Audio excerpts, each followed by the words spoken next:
Remember the end of Joshua chapter 5, verse 13? Joshua's off by himself on the outskirts of Jericho, the city with its massive walls. His first major battle as the leader of God's people. He's thinking, what am I going to do? How are we going to take these walls? Basically, he had 5 military options available to him in that day. Number 1, they could try to go over the walls. Number 2, they could try to go under the walls. Number 3, they could break through the walls. Number 4, they could send a decoy in, kind of like a Trojan horse type thing. Or number 5, they could starve the people in the walls and make them come out. So he got 5 military options available to him. God comes to Joshua, says, here's the battle plan. Joshua's thinking over, under, through, decoy, starve. And God says, get your trumpet, guys.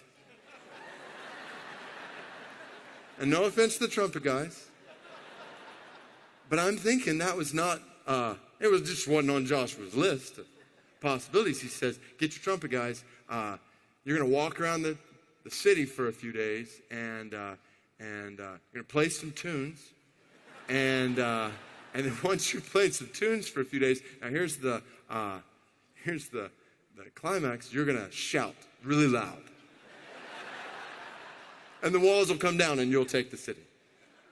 If you're Joshua, you're wanting a second opinion at this point. Like, I mean, imagine, put yourself in his shoes. Like, really, you're about to go back to an army that has just trained an entire generation for battle. And you're going to tell them, we're handing it over to the trumpet players.